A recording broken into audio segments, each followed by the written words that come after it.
15. 군 통수권을 위임받은 쿠트조프는 안드레의 공작을 기억하고 그에게 사람을 보내 군사령부로 오라는 명령을 전하도록 했다. 안드레의 공작이 차려보 자이미스에 도착한 것은 쿠트조프가 군대의 첫 번째 사열식을 한 그날 그 시각이었다. 그 마을에서 안드레의 공작은 총사령관의 성룡마차에 서 있는 사제관 옆에 말을 세우고 대문가의 긴 의자에 앉아 대공작을 기다렸다. 이제는 모두 쿠트조프를 그렇게 불렀다. 마을 밖 들판에서는 때로는 연대 군악대 소리가, 때로는 신임 총사령관을 향해 우리라 하고 외치는 무수한 목소리들의 포효가 들려왔다. 대문가의 바로 그 자리에 안드레 공작과 10발짝 정도 떨어진 그곳에 두 종졸과 하인장과 마부가 공작이 없는 틈을 타 화창한 날씨를 즐기며 서 있었다. 머리칼이 검고 콧수염과 구레나룻이 덥수룩하게 자란 키 작은 경기병 중령이 말을 몰고 대문으로 다가왔다. 그는 안드레의 공작을 헐깃 보고 대공작이 그곳에 머무는지 곧 돌아올지를 물었다. 안드레의 공작이 자신은 대공작의 참모부 소속이 아니라 그를 방문한 사람이라고 말했다. 경기병 중령은 말수각에 차려입은 종졸을 돌아보았다. 그러자 종졸은 총사령관의 종졸들이 장교들에게 말할 때의 그 특유의 깔보는 투로 말했다. 뭐요? 대공작 각하요? 이제 곧 오실 겁니다. 당신은 무슨 일입니까? 종졸의 태도에 경기병 중령은 콧수염 밑으로 선웃음을 짓고는 말에서 내려 전령에게 말을 건넸다. 그리고 볼콘스키에게 다가가 가볍게 허리를 굽히며 절했다. 볼콘스키는 긴 의자에서 살짝 비끼어 앉았다. 경기병 중령이 그 옆에 앉았다. 당신도 총사령관님을 기다립니까? 경기병 중령이 말문을 열었다. 다행히 누구도 그분을 뵐 수 있다고 하더군요. 그 점은 소시지 장수들에겐 재앙이겠지만요. 에르몰로프가 독일인이 되게 해달라고 청한 것도 무리는 아닙니다. 이제는 아마 러시아 군인들도 입을 열 수 있겠습니다. 그런데 무슨 일이 일어났는지 악마가 알 겁니다. 우리는 계속 후퇴하고 후퇴할 뿐이었습니다. 당신도 출정했습니까? 그가 물었다. 후퇴에 참여했을 뿐만 아니라 그 과정에서 갖고 있던 모든 것을 영지와 고향집은 말할 것도 없고 아버지를 잃은 기쁨을 누렸습니다. 아버지는 슬픔으로 인해 돌아가셨죠? 난 스몰렌스크 사람입니다. 아, 그래요? 당신은 볼콘스키 공작이군요. 당신을 알게 되어 무척 기쁩니다. 나는 데니소프 중령입니다. 바시카라는 이름으로 더 잘 알려져 있지요? 데니소프는 안드레이 공작의 손을 잡고 특별히 호의적인 관심을 보이며 그의 얼굴을 들여다보았다. 네, 나도 들었습니다. 데니소프는 동정을 나타내며 말했고 잠깐 침묵했다가 다시 말을 계속했다. 이건 스키타이식 전쟁입니다. 자신의 옆구리를 강타당하지 않은 사람들은 무엇가 어떻게 되든 상관없겠죠. 그런데 당신이 안드레이 볼콘스키 공작이로군요? 그가 고개를 저었다. 공작, 당신을 알게 되어 정말 기쁩니다. 정말 기뻐요. 그는 안드레이 공작의 손을 꽉 잡고 슬픈 미소를 지으며 다시 덧붙였다. 안드레이 공작은 나타샤의 이야기를 통해 그녀의 첫 번째 구원자였던 데니소프를 알고 있었다. 이제 그 기억은 달콤하고도 아프게 그를 고통스러운 느낌으로 이끌었다. 그 느낌들은 최근에는 꽤 오랫동안 생각지 않았던 것이었지만 그러면서도 마음에 여전히 계속 남아있었다. 최근에 그는 스몰렌스크를 버리고 나온 일, 리시의 고리에 다녀온 일, 얼마 전 아버지의 임종 소식 등 그 밖의 심각한 사건들을 아주 많이 겪었고 아주 많은 감각을 경험했다. 그래서 그 기억은 이미 오래전부터 떠오르지 않았고 설령 떠오른다 해도 예전만큼 큰 영향을 미치지는 않았다. 그리고 데니소프에게도 볼콘스키라는 이름이 불러일으킨 일련의 기억들은 아득한 시적인 과거였다. 그때 그는 저녁 식사와 나타샤의 노래가 끝난 후 스스로도 어떻게 해야 할지 모르면서 15살 소녀에게 청혼을 했다. 그는 그 시절과 나타샤를 향한 사랑을 떠올리며 빙그레 웃었다. 그러고는 즉시 그의 생각은 이 순간 자기 마음을 열정적으로 온통 사로잡은 문제로 옮겨갔다. 그것은 그가 후퇴하는 시간 동안 최전선에서 복무하며 생각해낸 작전 계획이었다. 그는 바르클라이드 톨리에게 그 계획을 제안했고 지금 쿠트조프에게도 그것을 제안할 작정이었다. 그 계획은 프랑스군 전선이 지나치게 넓게 퍼져 있다는 점, 그리고 전방에서 공격하는 대신 혹은 그렇게 하는 동시에 프랑스군의 진로를 차단하여 그들의 보급로를 공격할 필요가 있다는 점에 기초한 것이었다. 그는 자신의 계획을 안드레이 공작에게 설명하기 시작했다. 그들이 이 전선 전체를 지탱할 수는 없습니다. 그것은 불가능합니다. 내가 책임지고 저들을 돌파하겠습니다. 나에게 군인 500명을 주십시오. 내가 저들을 격파하겠습니다. 확실합니다. 방법은 한 가지, 바로 파르티잔 전법입니다. 데니소프는 자리에서 일어나 손짓을 해가며 볼콘스키에게 자신의 계획을 설명했다. 그가 설명하던 중간에 사열식 장소로부터 군대의 함성이 이제까지보다 더 지리멸렬하게 더 널리 퍼지며 음악과 노래소리에 뒤섞여 들려왔다. 마을에서 말 발굽 소리와 함성이 울렸다. 그분이 오십니다. 대문 옆에 서 있던 카자크가 외쳤다. 볼콘스키와 데니소프는 대문으로 다가갔다. 대문 옆에 한 무리의 장군들, 의장병이 서 있었다. 볼콘스키와 데니소프는 자그마한 밤색말을 타고 길을 따라 이쪽으로 오는 쿠트조프를 보았다. 대규모의 장군 수행단이 뒤를 따랐다. 바르클라이는 그의 나란히 오고 있었다. 장교들 무리가 그들의 뒤와 그 주위를 달리며 우라 하고 외쳤다. 쿠트조프보다 앞서서 부관들이 말을 몰고 안마당으로 뛰어들었다. 쿠트조프는 주인의 몸무게 때문에 느린 걸음으로 미끄러지듯 나아가는 말을 참을성 없이 쿡쿡 찌르면서 붉은 태가 있고 차양이 없는 하얀 건의 기병 군모에 한 손을 붙인 채 계속 머리를 끄덕였다. 의장대에 다가간 쿠트조프는 잠시 침묵하며 지휘관다운 완고한 눈빛으로 그들을 유심히 바라보았고 주위에 선 장군들과 장교들의 무리를 돌아보았다. 그의 얼굴이 갑자기 미묘한 표정을 띄었다. 그는 의욕의 몸짓으로 어깨를 움츠렸다. 이처럼 훌륭한 젊은이들이 있는데 계속 후퇴만 하고 있단 말인가? 그가 말했다. 자, 다음에 보세 장군. 그는 이렇게 덧붙이고 말을 움직여 안드레이 공작과 데니소프의 옆을 지나 대문 안으로 들어섰다. 우라, 우라, 우라. 그의 뒤에서 외침 소리가 들렸다. 안드레이 공작이 그를 보지 못한 이후로 쿠트조프는 더 뚱뚱해지고 살갗은 늘어지고 살이 쪘다. 그러나 안드레이 공작에게 친숙한 하얀 눈동자, 흉터, 그의 얼굴과 몸에 드리워진 피곤한 표정은 여전했다. 그는 프로코트 형식의 군복을 입고 가느다란 가죽끈이 달린 채찍을 한쪽 어깨에 걸친 채 무겁게 축 늘어진 모습으로 이리저리 흔들리며 씩씩한 말에 걸터 앉아 있었다. 퓨, 퓨, 퓨. 그는 앞마당으로 뛰어들어오며 들릴 듯 말 듯 휘파람을 불었다. 얼굴에는 대표직을 수행하고 휴식을 취하려는 사람의 안도하는 기쁨이 떠올랐다. 그는 온몸을 기울여 등자에서 왼발을 빼고는 힘겨움에 얼굴을 찌푸리며 간신히 그 발을 안장 위에 옮겨놓고 무릎으로 짚었다. 그리고 목 울리는 소리를 내며 그를 부축하는 카자크들과 부관들의 팔에 의지해 내려왔다. 그는 온 매무새를 단정히 한 뒤 실눈을 뜨고 주위를 둘러보았다. 안드레의 공작을 헐끗 쳐다보았으나 알아보지는 못한 듯 그는 자맥질을 나러 들어가는 듯한 특유의 걸음걸이로 형광계단을 향해 발걸음을 옮겼다. 퓨, 퓨, 퓨. 그는 휘파람을 불었고 다시 안드레의 공작 쪽을 돌아보았다. 안드레의 공작의 인상은 몇 초 후에야 노인들에게 흔히 그런 것처럼 그 인물에 대한 기억과 연결되었다. 아, 잘 있었나 공작, 잘 있었나 공작, 잘 있었나? 이보게 같이 가세. 그는 뒤를 돌아보며 지친 목소리로 말하고는 그의 몸무게로 삐걱거리는 계단을 힘겹게 올라갔다. 그러고는 단추를 풀고 현관 앞에 놓인 긴 의자에 앉았다.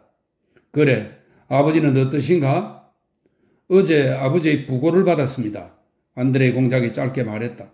쿠트조프는 깜짝 놀라 눈을 휘둥그레 뜨며 안드레이 공작을 바라보더니 군모를 벗고 성호를 그었다. 그를 천국에 들게 하소서. 하나님의 뜻이 우리 모두에게 임하기를. 그는 가슴 전체를 들썩이며 무겁게 숨을 내쉬고 나서 침묵했다. 난 그를 사랑하고 존경했지. 진심으로 자네에게 위로의 마음을 전하네. 그는 투실한 가슴에 안드레이 공작을 꽉 끌어안고 오랫동안 놓아주지 않았다. 쿠트조프가 안드레이 공작을 놓아주었을 때 그는 쿠트조프의 퉁퉁한 입술이 부르르 떨리고 눈에 눈물이 고인 것을 보았다. 그는 한숨을 몰아쉬고 몸을 일으키기 위해 긴 의자를 두 손으로 잡았다. 가세, 내 방으로 가서 이야기를 나누세. 그가 말했다. 그때 부관들이 형광 계단에서 환한 낮은 목소리로 제지하는데도 적군 앞에서와 똑같이 사령부 앞에서도 별로 겁을 내지 않는 데니소프가 계단을 따라 박차를 울리며 대담하게 현관으로 올라왔다. 쿠트조프는 두 팔로 긴 의자를 잡고 몸을 지탱하면서 데니소프를 불만스럽게 쳐다보았다. 데니소프는 자기 이름을 댄 뒤 조국을 위해 대단히 중요한 문제를 대공작에게 말씀드리고자 한다고 말했다. 쿠트조프는 지친 눈빛으로 데니소프를 쳐다보다가 짜증 섞인 몸짓으로 두 손을 긴 의자에서 떼어 배 위에 포개놓고 그의 말을 반복했다. 조국을 위해? 그게 뭔가 말해보게. 데니소프는 아가씨처럼 얼굴이 새빨개져서 콧수염이 더수룩하고 나이 많은 그 남자의 술 취한 얼굴에서 홍조에 보는 것이 매우 이상했다. 얼굴이 빨개져서 스몰렌스크와 벼지마 사이의 적의 작전 경로를 끊겠다는 자신의 계획을 거침없이 설명하기 시작했다. 데니소프는 그 지방에 살아서 지형을 잘 알았다. 그의 계획은 의심할 여지 없이 훌륭했고 특히 그의 말에 깃든 설득력으로 보아 더욱 그랬다. 쿠트조프는 자기 발을 쳐다보며 이따금 옆 농가의 앞마당을 돌아보았다. 마치 그곳에서 불쾌한 무언가가 나타나기를 기다리고 있는 듯 했다. 데니소프가 이야기하는 동안 쿠트조프가 바라보던 농가에서 정말로 겨드랑이에 서류 가방을 낀 장군이 나타났다. 뭔가? 데니소프가 한창 설명하고 있을 때 쿠트조프가 입을 열었다. 벌써 준비됐나? 준비되었습니다, 대공작 각하. 장군이 말했다. 쿠트조프는 어떻게 한 사람이 그 모든 일을 해낼 수 있겠나라고 말하듯 고개를 젓고는 데니소프가 하는 말을 계속 들었다. 러시아 장교로서 명예를 걸고 말씀드립니다. 데니소프가 말했다. 제가 나폴레옹의 보급로를 차단하겠습니다. 좌네와 키릴 안드레예비치 데니소프 병참 총감은 어떤 사이인가? 쿠트조프가 말을 가로막았다. 친척 아저씨입니다, 대공작 각하. 그는 나의 친구였네. 쿠트조프는 쾌활하게 말했다. 좋아. 자네 여기 사령부에 남게 내일 이야기하세. 그는 데니소프에게 고개를 끄덕여 보이고 돌아서서 코노버니치인이 가져온 서류에 손을 뻗었다. 대공작 각하, 방으로 드시지 않겠습니까? 당직 장군이 불만스러운 목소리로 말했다. 계획을 검토하고 몇 가지 서류에 서명을 해 주셔야 합니다. 방문 밖으로 나온 부관이 숙소 안에 모든 것이 준비되었다고 보고했다. 그러나 쿠트조프는 일에서 해방된 후 방에 들어가고 싶은 듯 했다. 그가 얼굴을 찌푸렸다. 아닐세, 탁자를 이리 가져오게. 여기서 검토하지. 그가 말했다. 자네는 가지 말고 남아있게. 그는 안드레이 공작을 돌아보며 덧붙였다. 안드레이 공작은 당직 장군의 말을 들으며 현관 앞에 남아있었다. 보고가 계속되는 동안 안드레이 공작은 입구 안쪽에서 여자들이 소곤대는 소리와 실크 드레스가 사각거리는 소리를 들었다. 그쪽 방향을 몇 차례 힐끔거리던 그는 방문 뒤에서 뺨이 발그레한 풍만하고 아름다운 여인이 장밋빛 드레스를 입고 라일락색 실크 스카프를 머리에 두른 채 접시를 들고 있는 것을 보았다. 그녀는 분명 총사령관에 들어오기를 기다리는 듯 했다. 쿠트조프의 부관이 안드레이 공작에게 이 저택의 안주인인 사제 부인이며 대공작에게 빵과 소금을 건네려야 한다고 속삭이듯 설명했다. 남편은 교회에서 십자가로 대공작을 맞이하고 그녀는 집에서 무척 아름답지요? 부관이 빙긋 웃으며 덧붙였다. 쿠트조프가 그 말에 뒤를 돌아보았다.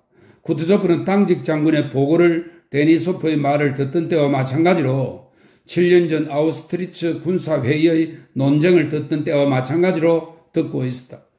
그는 단지 자신에게 귀가 있었기 때문에 비록 그 중 하나는 선박의 밧줄로 틀어막아 두었지만 이 말은 옛날 선원들이 밧줄을 푼 삼시를 기막이라 쓰던 풍습으로 이후 일반인들에게도 널리 퍼졌다고 하네요. 선박의 밧줄로 틀어막아 두었지만 어쨌든 듣지 않을 수 없어서 듣고 있는 것 같았다. 하지만 그는 당직 장군이 보고한 것 가운데 어느 것이라도 놀라거나 흥미를 느끼지 못하는 듯 했다.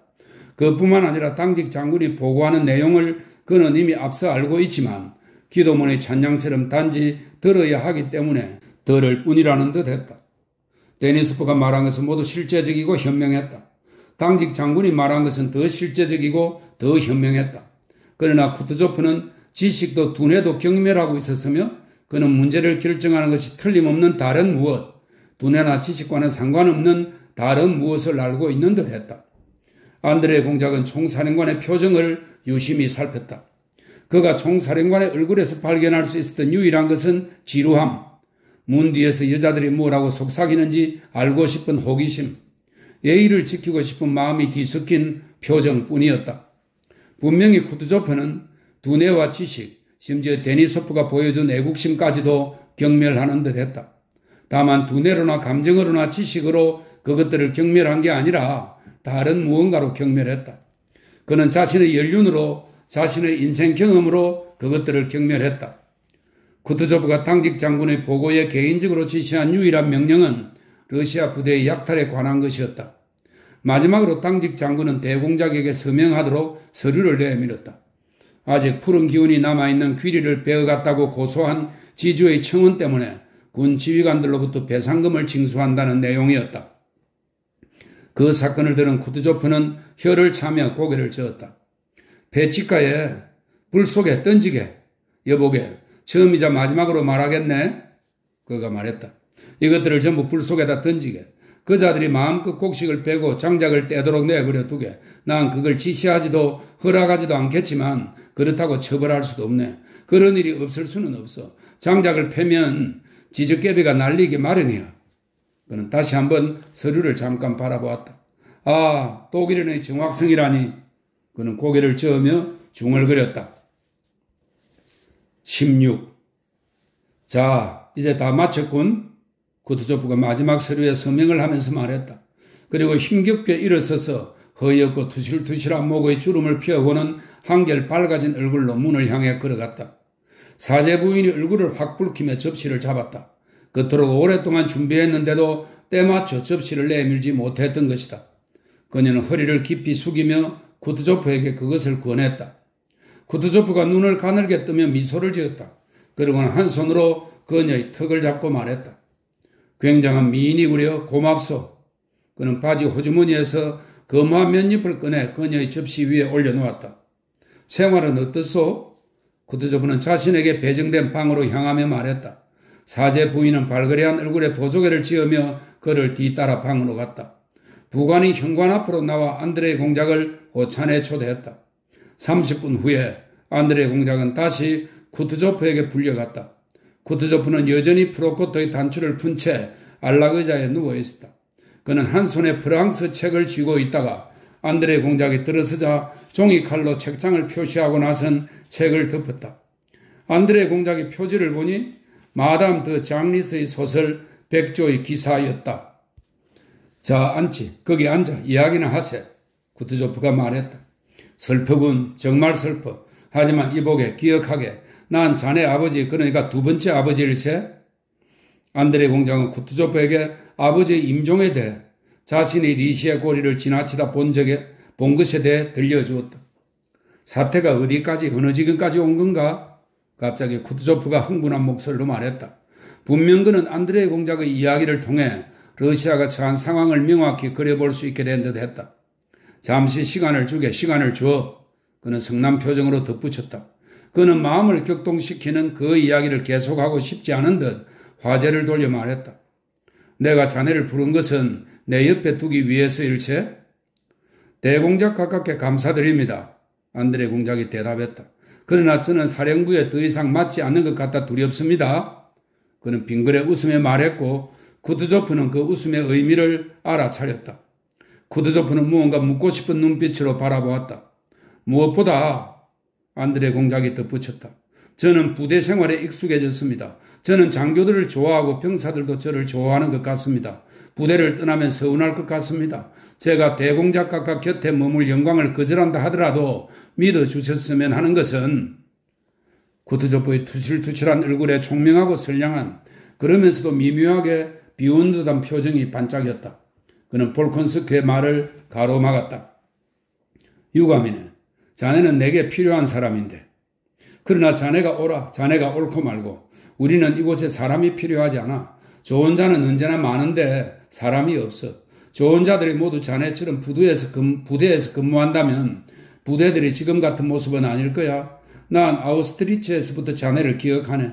기억하지. 기억하고 말고. 깃발을 들고 있던 모습을 말이네. 쿠트조프가 말했다. 그것을 기억하자 안드레 공작의 얼굴에 기쁨의 홍조가 확 번졌다. 쿠트조프는 안드레 공작의 팔을 끌어당기며 한쪽 뺨을 내밀었다. 안드레 공작은 또 한 번 노인의 눈에 고인 눈물을 보았다.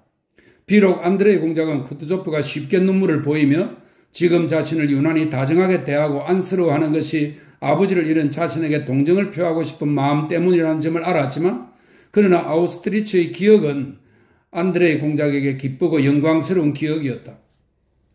하나님과 동행하며 자네의 길을 가게. 난 안 해. 자네의 길은 명예의 길이야. 그는 잠시 입을 다물었다.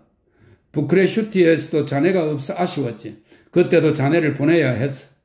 쿠투조프는 화제를 바꾸어 뒤르크 전쟁과 평화조약 체결에 대해 말하기 시작했다. 그래, 적잖은 사람들이 나를 많이 비난했지. 쿠투조프가 말했다. 전쟁을 위해서든 평화조약을 위해서든 모든 것이 딱 때맞춰 왔어. 기다릴 줄 아는 사람에게는 모든 것이 때맞춰 온다네. 그곳에서도 좋은 자들은 이것보다 적지 않았어. 그는 좋은 자들에 관한 화제로 돌아가 계속 말을 이었다. 그들이 그의 마음을 빼앗고 있는 듯 했다. 오, 좋은 자들, 좋은 자들. 그는 말했다. 우리가 좋은 자들의 말을 전부 들었다면 우리는 아직도 저 뒤르크에 있을 걸세. 평화조약도 맺지 못하고 전쟁도 끝나지 못하고 말이야. 무엇이든 더 급하게 하려 했지만 서두를수록 결과는 더 늦어지는 법이야. 카멘스키가 죽지 않았다 해도 결국엔 실패했을 거야. 그는 3만의 군대를 이끌고 요새를 공격했어. 요새를 정복하는 건 어렵지 않아. 전쟁에서 이기기가 어려운 거야. 그러나 전쟁을 이기기 위해 필요한 것은 돌격이나 공격이 아니라 인내와 시간이야. 카멘스키는 리우스크에 군인을 보냈지. 반면에 나는 그것들, 즉 인내와 시간만을 보내서 카멘스키보다 더 많은 요새를 정복하고 뒤르크인들이 말고기를 먹게 만들었지. 그는 고개를 저었다. 프랑스인들도 그렇게 될 거야. 내 말을 믿게. 쿠투조프는 가슴을 쿵쿵 치며 고무되어 말했다. 내가 그 자들도 말고기를 먹게 하겠네. 그의 눈동자에 또다시 눈물이 번들번들하게 비쳤다. 그렇지만 전투를 받아들여야 하지 않습니까? 안드레 공작이 말했다. 그래야겠지. 모두가 그러길 바란다면 어쩔 수 없겠지. 하지만 이복에 인내와 시간, 이 두 전사보다 더 강한 것은 없어. 두 전사가 모든 것을 해낼 걸세. 좋은 자들은 그 귀로 듣지를 않고 있어. 바로 그게 골칫거리야. 원하는 자도 있고 원하지 않는 자도 있으니 말일세. 어떻게 하면 좋겠나? 그가 대답을 기대하는 듯 물었다. 자네라면 어떻게 하라고 명령하겠나? 그가 질문을 반복했다. 그는 눈이 깊고 총명한 표정으로 빛났다. 내가 자네에게 어떻게 해야 할지 말해주지. 안드레 공작이 여전히 대답을 못하자 그가 말했다. 무엇을 해야 할지, 그리고 내가 지금 무엇을 하고 있는지 말해주겠네. 여보게, 의심이 들 때는 그는 잠시 침묵했다. 행동을 자제하게. 그는 띄엄띄엄 말을 끊어서 말했다. 그럼 잘 가게 친구. 아버지를 잃은 자네의 슬픔을 내가 온 마음을 다해 자네와 함께 견디고 있다는 것. 자네에게는 내가 대공작도 공작도 총사령관도 아닌 두 번째 아버지라는 것을 기억하게. 필요한 게 있으면 곧장 날 찾아와. 잘 가게. 그는 다시 그를 안고 입을 맞추었다. 그리고 안드레 공작의 문을 채 나서기도 전에 쿠투조프는 안도의 한숨을 내쉬고 미처 다 못 읽은 마담 장리스의 백조의 기사를 다시 집어들었다. 안드레 공작은 스스로도 어떻게 왜 그렇게 되었는지 도저히 설명할 수 없을 것 같았다. 그러나 그는 쿠투조프와의 만남 이후 전쟁의 전반적인 상황에 대해, 전쟁의 책임을 맡은 사람에 대해 안심하고 자신의 연대로 돌아갔다. 그 노인에게 개인적인 것이 일체 부재하다는 것을 깨달을수록 모든 것이 마땅히 되어야 할 바대로 될 것이라는 점에 더욱 안심하게 되었다. 그에게는 자신의 것이 전혀 없을 것이다. 그는 아무것도 만들어내려 하지 않을 것이고 아무것도 실행하지 않을 것이다. 안드레 공작은 생각했다. 그러나 모든 것을 듣고 모든 것을 기억하고 모든 것을 적소에 배치할 것이다. 또 유익한 것이라면 어떤 것도 회방 놓지 않을 것이고 해로운 것이라면 어떤 것도 용납하지 않을 것이다. 그는 자신의 의지보다 더 강하고 의미심장한 어떤 것, 즉 사건의 필연적인 흐름이 있다는 것을 이해하고 있다. 그는 그것을 보고 그 의미를 이해할 것이다. 그리고 그 의미를 고려하여 그러한 사건들에 개입하는 것을 피하고 다른 것을 향한 개인의 의지를 포기할 것이다. 그런데 가장 중요한 것은 무엇보다 그를 믿는 이유는 장리스의 소설을 읽고 프랑스의 격언을 인용할지라도 그가 러시아인이기 때문이며 사태가 어느 지경까지 온 건가? 라고 말할 때 그 목소리가 떨렸기 때문이며 그 자들이 말고기를 먹게 만들겠네 라고 말하면서 흐느꼈기 때문이다. 안드레 공작은 생각했다. 궁정의 생각을 거스르며 국민들이 쿠투조프를 총사령관으로 선출할 때 보여주었던 의견 일치와 전반적인 찬성은 모두가 어느 정도 어렴풋하게나마 느낀 바로 이러한 감정에 근거한 것이었다. 17. 군주가 모스크바를 떠난 후 모스크바의 삶은 예전의 일상적인 질서로 돌아갔다. 그 삶의 흐름은 너무도 평범해서 지난 며칠 전의 애국적인 환희와 열광을 떠올리기도, 또 러시아가 실제로 위기에 처해 있으며 영국 클럽 회원들이 조국을 위해 어떤 희생도 기꺼이 감수하는 조국의 아들이라는 것을 믿기 어려웠다. 군주가 모스크바에 체류하는 동안 있었던 열광적이고 애국적인 사회 분위기를 상기시키는 것은 인원과 자금의 기부를 요구받는다는 점 하나뿐이었다.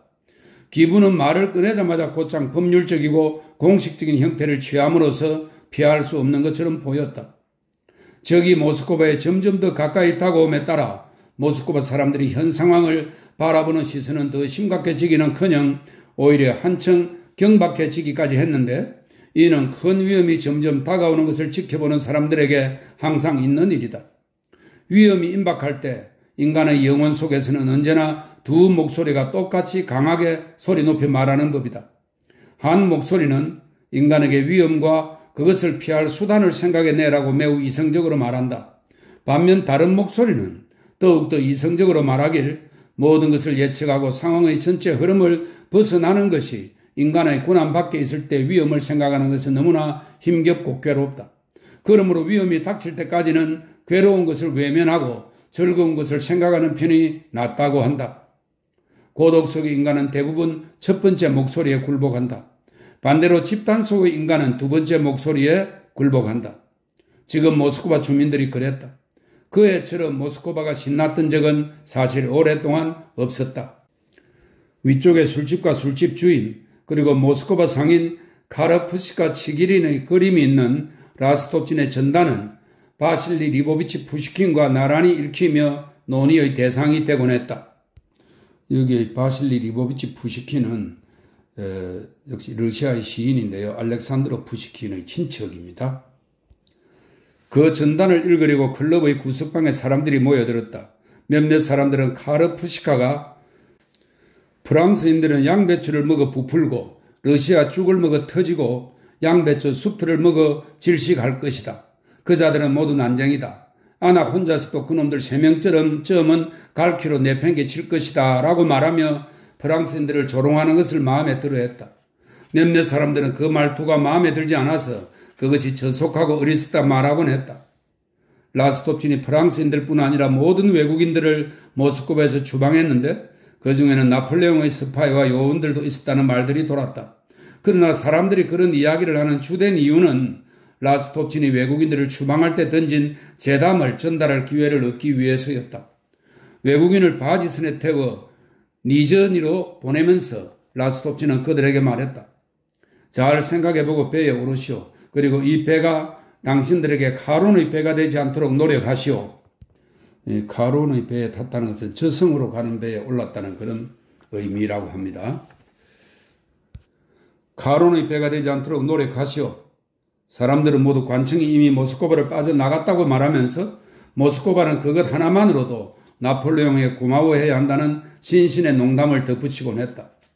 마모노프가 자기 연대에 80만 루블을 들이게 될 것이고 베조프는 자신의 민병대에 더 많은 비용을 들였지만 베조프의 가장 훌륭한 행동은 직접 군복을 입고 연대의 선두에서 말을 타고 진군할 때 자신을 구경하고 싶어하는 사람들로부터 자리값을 받지 않을 것이라는 등의 온갖 이야기를 했다.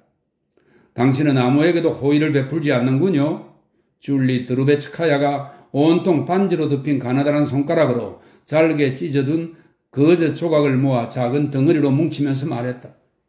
줄리는 다음날 모스크바를 떠날 계획을 세우고 작별 파티를 열었다.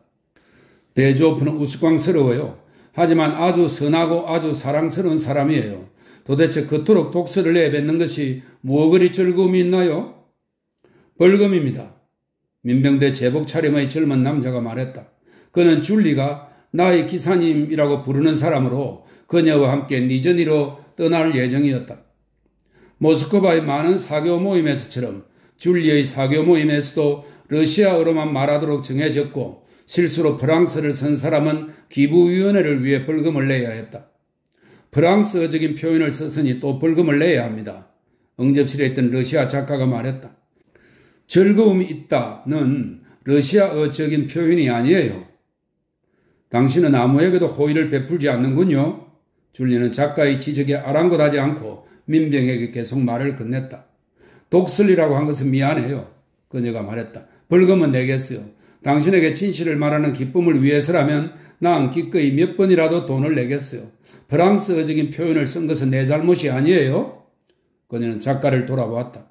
난 골리친 공작처럼 돈과 시간이 많은 사람이 아니어서 교사를 데려다가 러시아를 배울 수 없어요. 아, 저기 그분이 오시군요. 줄리가 말했다. 라고 할 때면 아니에요. 그녀가 민병을 돌아보았다. 잡지 말아요. 태양을 이야기할 때 햇살이 보인다더니 여주인이 피에르를 향해 다정하게 미소를 지으며 말했다. 우리는 방금 당신 연대에 관해 이야기하고 있었어요. 여주인은 사교계 여성답게 자유자재로 거짓말을 했다. 우리는 당신의 연대가 틀림없이 마모노프 연대보다 더 뛰어날 것이라고 말했답니다. 아, 나의 연대에 대해서는 아무 말도 하지 말아 주십시오. 피에르가 여주인의 손에 입을 맞추고 그 옆에 앉으며 대답했다. 연대라면 지겨워요. 당신은 정말 연대를 직접 지휘할 건가요?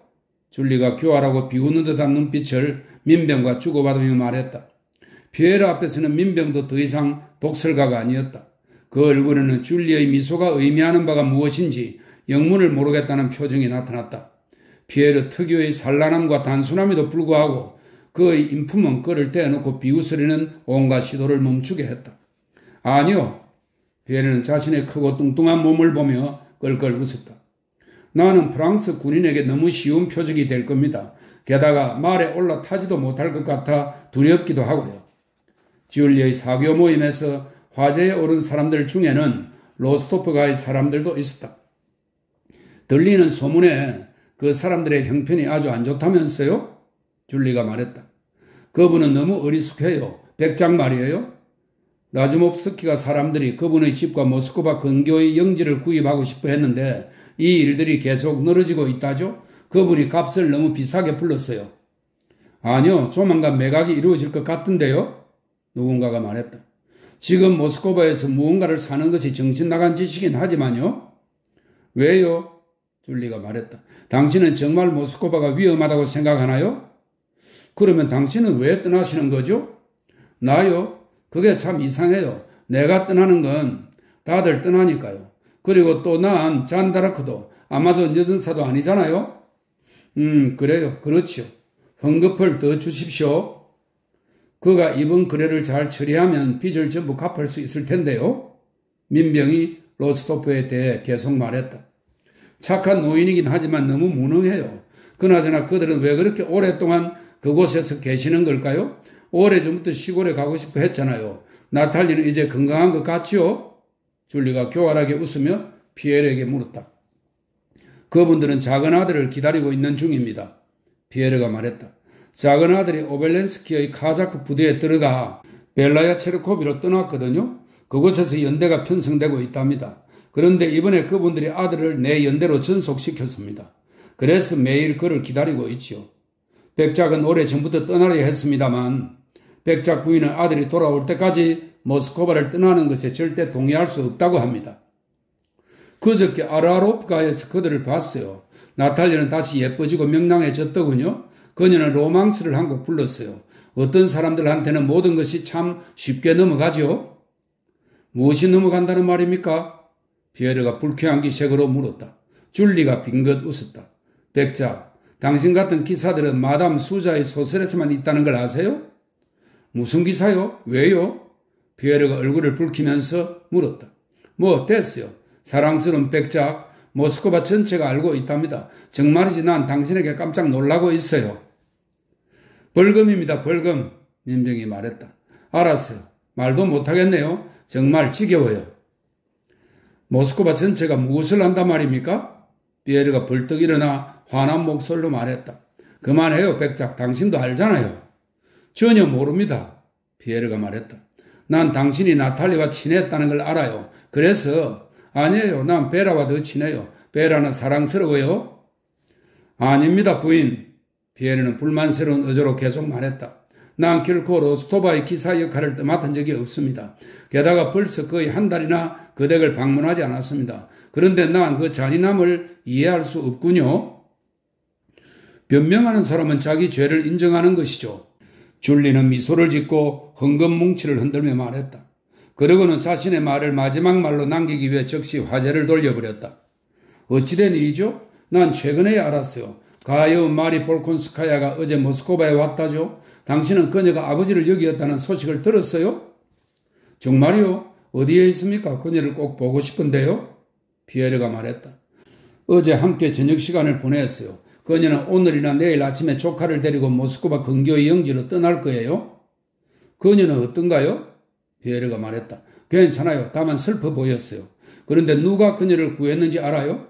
그야말로 굉장한 로맨스더군요. 니콜라 로스토프예요. 마을 사람들이 그녀를 둘러싸고는 죽이려 했답니다. 그녀의 하인들도 다치게 했고요. 그런데 그가 달려와서 그녀를 구했답니다. 로맨스가 하나 더 있죠. 민병이 말했다.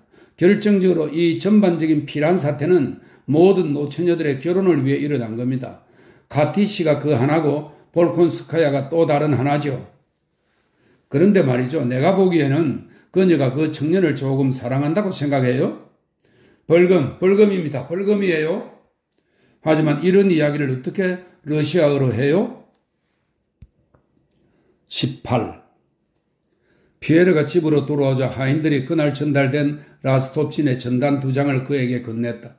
첫 번째 전단에는 라스톱친 백작이 모스크바를 떠나지 못하게 금지했다는 소문은 사실이 아니며 반대로 라스톱친 백작은 귀부인들과 상인의 아내들이 피난하는 것을 반긴다고 쓰여 있었다.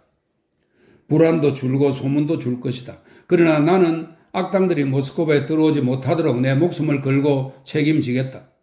전단에는 이렇게 쓰여 있었다. 이런 내용은 프랑스군이 모스크바에 들어오리라는 것을 피에르에게 처음으로 분명히 보여주었다. 두 번째 전단에는 우리 군사령부는 베아지마에 있으며 비트겐슈테인 백작이 프랑스군을 물리쳤으나 많은 주민들이 무장을 원하기에 그들을 위하여 기병도, 피스톨, 라이플 총 등 주민들이 싸게 구할 수 있는 무기를 무기고에 준비해 두었다라고 쓰여 있었다. 전단의 의도는 더 이상 예전의 치기린 이야기 같은 농담조가 아니었다. 피에르는 이 전단들에 대해 골똘히 생각했다. 분명히 그 무시무시하고 위협적인 먹구름, 그가 마음 깊은 곳으로부터 온 힘을 다해 불러낸, 동시에 마음속에서 무의식적인 공포를 불러일으키기도 한 그 먹구름이 조금씩 다가오고 있었다. 군적에 등록하고 입대할까? 아니면 기다려볼까? 피에르는 스스로에게 그 질문을 100번째 던지고 있었다. 그는 테이블에 놓인 카드 한 벌을 집어들고 점을 치기 시작했다. 만약 이 카드점이 잘 나오면 그는 패를 섞어 손에 쥐고 위를 쳐다보며 속으로 중얼거렸다. 만일 잘 나오면 그 의미는 그건 무슨 뜻이지? 그가 그 카드점이 의미하는 바를 미처 결정하기도 전에 서재 밖에서 들어가도 되는지를 묻는 첫째 공작 영예의 목소리가 들렸다. 아마도 그것은 내가 입대해야 한다는 뜻일 거야. 피에르는 속으로 말을 맺었다. 들어와요, 들어와요. 그는 공작 영예를 돌아보며 혼자 덧붙였다. 긴 허리와 돌처럼 냉랭한 얼굴을 지닌 첫째 공작 영예만 피에르의 집에서 계속 지내고 있었다. 두 동생은 결혼을 했다. 사촌, 이렇게 찾아와서 미안해요. 그녀가 비난 섞인 흥분한 목소리로 말했다. 정말로 이제는 무언가를 결정해야 해요. 도대체 어떻게 되는 거예요? 다들 모스크바를 떠났고 민중은 폭동을 일으키고 있어요. 우리는 왜 여기 남아있는 거예요? 그 반대입니다. 모든 게 순조로운 것 같아요, 사촌. 피에르는 습관적인 농담조로 말했다. 피에르는 공작영예 앞에서 은인 역할을 하는 것을 늘 당혹스러워하면서 공작영예를 대하면서 이런 습관적 농담을 습득했다. 네, 이런 게 순조로운 거군요. 순조롭다는 건 좋은 거죠. 오늘 바르바라 이바노브나가 아군이 매우 뛰어나다고 말해 주었어요. 정확히 정말로 경의를 표할 만하던데요. 게다가 민중은 완전히 반항적이 되어서 더 이상 말을 듣지 않아요. 내 한여도 거칠어지기 시작했어요. 이런 식으로 가다가는 곧 우리도 때려 죽이려고 할 거예요. 거리를 돌아다닐 수도 없어요. 무엇보다 중요한 건 오늘 내일 프랑스군이 들이닥칠 거라는 겁니다. 도대체 우리는 뭘 기다리는 거죠? 한 가지 부탁할 게 있어요, 사촌. 공작영애가 말했다. 날 페테르부르크로 데려가라고 지시해줘요. 내가 어떤 사람이든 난 보나파르트의 지배 아래서는 살 수 없어요. 그만해요, 사촌. 도대체 어디서 그런 소식을 들은 겁니까? 정반대로 난 당신이 나폴레옹에게 절대 굴복하지 않겠어요. 다른 사람들은 자기가 원하는 대로 당신이 그러기를 원하지 않는다면 네, 하겠습니다. 당장 그렇게 지시하죠. 공작영애는 화풀이할 사람이 없어 짜증을 내는 듯 했다. 그녀는 낮은 목소리로 뭐라 웅얼거리며 의자에 앉았다. 그러나 당신은 잘못된 소문을 들은 겁니다. 피에르가 말했다. 시내는 아주 조용하고 어떤 위험도 없어요. 여기 내가 방금 읽은 바로는 피에르는 공작영애에게 전단을 보여주었다. 백작은 저기 모스크바에 들어오지 못하도록 자기 목숨을 걸고 책임지겠다고 썼어요.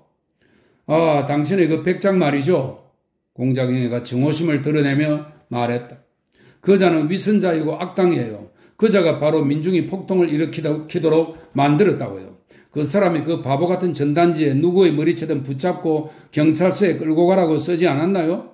정말 어리석기도 하죠. 사람을 끌고 간 자에게는 명예와 영광이 있을 거라더군요. 그렇게 아첨하시는군요. 바르바라 이바노브나가 말하던데요. 프랑스로 말했다는 이유로 하마터면 민중에게 죽임을 당할 뻔했다고요. 하지만 그건 당신은 모든 일에 너무 걱정이 많아요. 피에르는 이렇게 말하고 카드점을 치기 시작했다.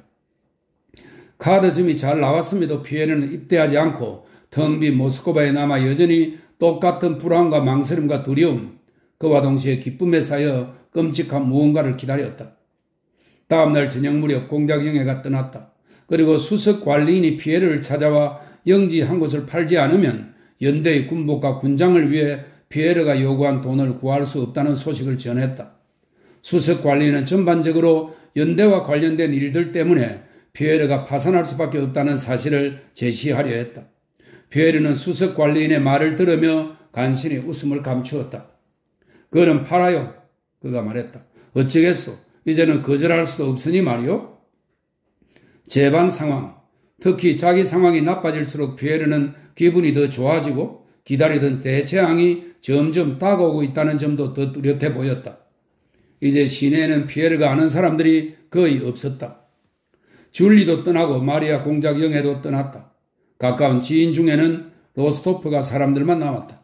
그러나 피에르는 그들을 방문하지 않았다. 그날 피에르는 기분 전환을 위해 레피어가 적을 무찌르기 위해 제작한 큰 열기구와 내일 띄울 예정인 실험용 열기구를 보러 보론초보 마을로 갔다. 그 열기구는 아직 준비되어 있지 않았다. 그러나 피에르가 알게 된 바에 따르면 그것은 군주의 희망으로 제작 중이었다. 군주는 라스톱친 백작에게 그 기구에 대해 다음과 같은 편지를 썼다. 레피어가 준비를 마치는 대로 신뢰할 만하고 명석한 자들로 열기구에 탑승할 승무원을 구성하시오. 그리고 쿠투조프 장군에게 전령을 보내 미리 알리시오. 난 그에게 그 일에 대해 전했소. 맨 처음 낙하할 지점에 좀 더 주의를 기울이고 실패하거나 적의 수중에 들어가지 않도록 레피어에게 잘 말해 두시오. 레피어가 총사령관과 함께 행동을 맞추는 것이 필수적이요. 피에르는 보론초보에서 집으로 돌아오는 길에 볼로트나야 광장을 지나치다가 형장에 모인 군중을 보고 드로시키에서 내렸다. 스파이 제목의 프랑스인 요리사에 대한 태형이었다. 태형이 막 끝나 집행인이 애처롭게 신음하는 뚱뚱한 남자를 고문대에서 풀어주고 있었다. 그는 붉은 구레나룻을 기르고 파란색 긴 양말을 신고 녹색 감조를 걸치고 있었다. 야비고 창백한 또 한 명의 죄수도 같은 자리에 서 있었다. 두 사람 모두 얼굴로 보아 프랑스인이었다. 피에르는 야윈 프랑스인처럼 두렵고 병적인 표정을 띠은 채 군중을 밀치고 나아갔다. 무슨 일입니까? 누구지요? 무엇 때문입니까? 그가 물었다. 그러나 군중, 즉 관리들, 상인들, 농부들, 외투를 입은 여자들은 현장에서 벌어지는 일에 너무나 탐욕스럽게 집중하고 있어 아무도 대답하지 않았다. 뚱뚱한 남자가 인상을 쓰면서 일어나 어깨를 으쓱하고는 굳건함을 과시하고 싶은 듯 주위를 쳐다보지 않고 감조를 입기 시작했다. 그러나 갑자기 입술 언저리가 바르르 떨리더니 다혈질의 성인이 울 때 흔히 그러듯 스스로에게 화를 내며 울음을 터뜨렸다. 군중은 자신들의 연민의 감정을 억누르는 듯 큰 소리로 떠들기 시작했다. 어느 공작의 요리사라더군? 어때요, 무시오? 러시아 소스가 프랑스인에게는 너무 쉬었나 보죠? 신 것을 먹고 이가 흔들렸나 봅니다. 프랑스인이 울음을 터뜨리자 피에르 옆에 서 있던 주름투성이의 하급 관리가 말했다. 관리는 사람들이 자신의 농담을 높이 평가해 주기를 기대하는 듯 주위를 두리번거렸다. 몇몇은 웃음을 터뜨렸고 몇몇은 다른 남자의 옷을 벗기는 집행인을 두려운 표정으로 계속 바라보았다. 피에르는 코로 숨을 씩씩거리며 얼굴을 찌푸렸다. 그리고 재빨리 돌아서서 드로시키로 돌아갔다. 걸어가고 드로시키에 올라타는 동안 그는 끊임없이 혼자말로 뭐라고 중얼거렸다. 집에 돌아가는 동안 그가 여러 차례 몸을 부르르 떨며 아주 크게 소리를 질러서 마부가 그에게 물었다. 뭐라고 분부하셨습니까? 어디로 가는 건가? 피에르가 르비앙카로 마차를 모는 마부에게 호통을 쳤다. 총사령관님께 가라고 분부하셨습니다. 마부가 대답했다. 바보 같은 놈, 이 짐승 같은 놈. 피에르는 마부에게 욕을 하며 소리를 질렀다. 그에게 좀처럼 없던 일이었다. 집으로 가라고 했잖아. 빨리 가, 멍청한 놈. 오늘이라도 떠나야 한단 말이야. 피에르가 혼잣말로 중얼거렸다. 피에르는 처벌받는 프랑스인들과 형장을 에워싼 군중을 보고 더 이상 모스크바에 남아 있을 수 없고 오늘이라도 입대하겠다고 너무도 확고하게 결정을 내린 바람에 그에게는 자신이 마부에게 이 사실을 말했거나 마부가 당연히 아는 것처럼 보였다. 집으로 돌아온 피에르는 모르는 게 없고 못하는 게 없으며 모스크바 사람들 모두가 알 만큼 유명한 자신의 마부 엡스타피에체비치에게 자신은 밤에 모자이스크의 부대로 떠날 것이므로 그곳으로 자신의 승마용 말들을 보내라고 지시했다. 이 모든 것이 그날 안에 다 실행될 수 없었다. 결국 엡스타피에비치의 생각대로 피에르는 길을 떠날 말들을 교체할 시간을 벌기 위해 다음 날까지 출발을 연기해야 했다. 24일에는 굳은 날씨 끝에 날이 개었다. 이날 피에르는 점심 식사 후 모스크바를 떠났다. 그날 밤 페로시코브에서 말을 바꿀 때 피에르는 저녁에 큰 전투가 있었다는 사실을 알았다. 사람들은 페로시코브에서 대포 소리에 땅이 흔들렸다고 말했다. 누가 이겼느냐는 피에르의 질문에 대해서는 아무도 대답하지 못했다. 그것은 24일에 세바르디노 부근에서 벌어진 전투였다. 동틀 무렵 피에르는 모자이스크 부근까지 이르렀다. 모자이스크의 모든 집들이 부대 숙소로 사용되었다. 피에르가 그의 조마사와 마부를 만난 여인숙에는 어느 방에는 자리가 없었다. 모든 곳이 장교들로 꽉 차 있었다. 모자이스크 시내에서도 모자이스크 교회에서도 어디를 가든 부대가 주둔하거나 행군하고 있었다. 카자크들, 보병들, 말탄 병사들, 수송차들, 탄약 상자들, 대포들이 사방에 보였다. 피에르는 빨리 나아가려고 서둘렀다. 모스크바에서 멀리 벗어날수록 군대의 바다에 깊이 잠길수록 초조와 불안과 이전에 경험하지 못한 새로운 기쁨이 그를 한층 더 사로잡았다. 그것은 군주의 방문 때 슬로보츠키 궁전에서 맛본 감정, 즉 무언가를 실행하고 무언가를 희생해야만 할 것 같은 감정과 비슷했다.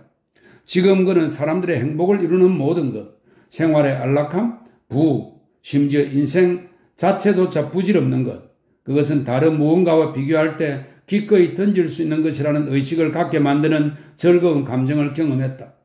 무엇과 비교하면 좋을지 피에르는 알 수 없었다. 그리고 자신이 누구를 위해, 무엇을 위해 모든 희생을 감수하는 것을 특별한 매력으로 생각하는지 애쓰지도 않았다. 무엇을 위해서 희생하려 하는지는 그의 관심이 아니었고 그에게는 희생 자체가 새로운 기쁨일 뿐이었다.